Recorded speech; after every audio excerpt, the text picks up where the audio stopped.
कुछ इस तरीके का स्ट्रक्चर बना सकते हैं कि लोग आए और हम भी, जैसे हमारे एक्सपोजर विजिट होते हैं, तो हम कोई अगर बहुत अच्छी खेती करता है तो हम उनके फार्म में भी ला सकते हैं, दिखा सकते हैं और आप रोल मॉडल बन सकते हैं। तो ये चीजें हैं एग्री टूरिज्म में।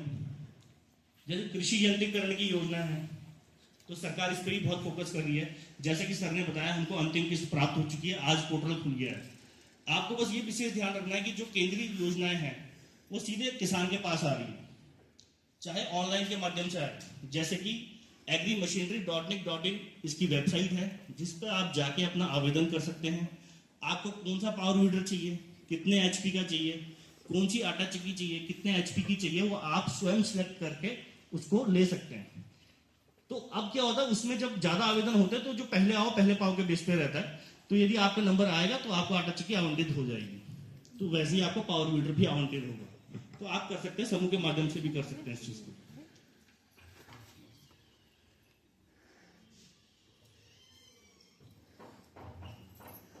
ये एग्री टूरिज्म के बारे में मैंने आपको बताया कि आप लोग अच्छी खेती करें, एक मॉडल के रूप में स्थापित करें, जिससे कि आप लोग औरों का ध्यान भी केंद्रित कर सकते हैं। यदि कोई एग्रीकल्चर भविष्य में यूनिवर्सिटी यहाँ बनती है, कॉलेज बनता है। मुख्य चुनौतियां आप सब लोग जानते हैं, क्या हमारे पास जो है चैलेंजेस आते हैं खेती करने में, आप लोग हमसे ज्यादा जानते हैं। थोड़ा पानी की समस्याएं हैं, मगर सरकार ने उसका भी समाधान किया है। जैसे प्रधानमंत्री कृषि सिंचाई योजना अंतर्गत आपको जियो लाइन टैंक दिए जा रहे हैं, वो आप लगा सकते हैं। 20,000 लीटर की पानी की कैपेसिटी है। यदि किसी का स्रोत दूर है तो कृषि विभाग से 50% अनुदान पे आपको HDPE पाइप मिलता है। जो आगे पड़ती थी, आज हम देख रहे हैं बर्फ नहीं पड़ रही है, ये ग्लोबल वार्मिंग है। हमारे यहाँ ये सब समस्या हम देख ही रहे हैं।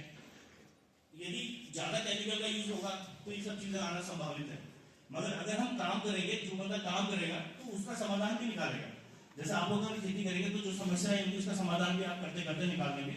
बाकी सरकार आपके साथ पूर्ण रूप से इस पर लगी हुई है कि उसमें क्या समाधान कर सकते हैं।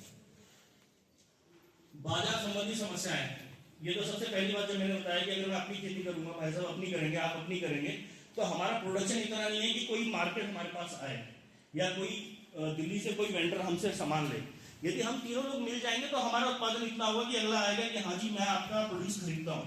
तो इसीलिए आप सब लोग आज जो है फार्म लाइवलीहुड के ऊपर आप लेक्चर भी सुन रहे हैं, और आप सब लोग समूह से यहाँ पे कि आप समूह की शक्ति को समझें और अपने कार्य क्षेत्र को समझें और उससे बढ़िया मुनाफा कमा सकें। उसकी वैल्यू ज्यादा रखिए। बहुत बहुत धन्यवाद आपका, आप लोगों ने बहुत विनम्रता पूर्वक इस भाषण को सुना।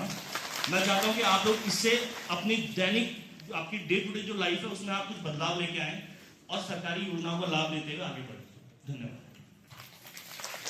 इसमें कुछ चीजें जो ना आप ध्यान रखिए, जिसे अब सरकार एक चेंज करने जा रही है। एक चीज को सरकार जहां ये बात कह रही है, या कृषि विभाग भी कह रही है कि जो हमारा अनइरिगेटेड लैंड है, जहाँ पर कि हम जो हमारा जो धान है वो वाला धान जहाँ पे सिंचाई की सुविधाएं नहीं है, मतलब अनइरिगेटेड लैंड है, उसको ना लगाया जाए, उसको पूरी तरह खत्म करना है हमें। उसको मंडोए पे आना है, मंडोए की जगह कोई दूसरा है नहीं। उसके लिए आप प्रस्ताव दीजिए, हम घेरवाड़ की व्यवस्था कृषि विभाग करता है जिला योजना के थ्रू, हमें कराते हैं उतारवाड़। आप प्रस्ताव दीजिए ना उसका। और एक और व्यवस्था कर रहे हैं इस बार ना, अगर मान लीजिए गांव के लोग और समूह के लोग चाहते हैं कि हमें जाली और एंगल दे दो, बाकी हम अपनी मजदूरी से इसको लगा लेंगे, तो वो व्यवस्था भी इसमें की गई है। उसमें कम पैसे में ज्यादा घेरवाड़ हो जाएगी।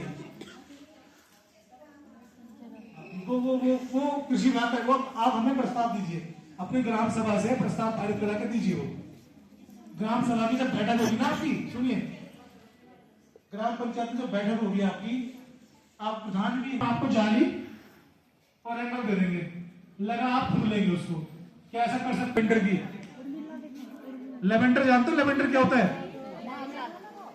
लेवेंडर होता है कि जो आपके डिओड्रेंट, आपके पास मोबाइल है, उस मोबाइल में आप चेक कर सकते हैं कि भाई हमारे गांव की हाइट कितनी है, उस हाइट पे क्या ऐसी फसल हम बोए जिसकी दुनिया में और देश में वैल्यू ज्यादा है। क्या आप इतना सोच सकते हैं कि जो दुनिया में, भारत में या दुनिया में महंगा बिक रहा है, तो ऐसी चीज की खेती करें। और जहां हम घेरवाड़ दे रहे हैं वो ऐसी चीज लगाएं जिससे उसकी जो जिसकी जो क्या होगा रेट अच्छे हैं मार्केट में, उसको लगाएं। जैसे मटर लगा दिया, मटर के रेट अच्छे हैं, कुछ ऐसी दाल लगा दी या राज, इसके रेट मार्केट में अच्छे हैं, तो ऐसी चीज को ना लगाए जिसके रेट मार्केट में कम है।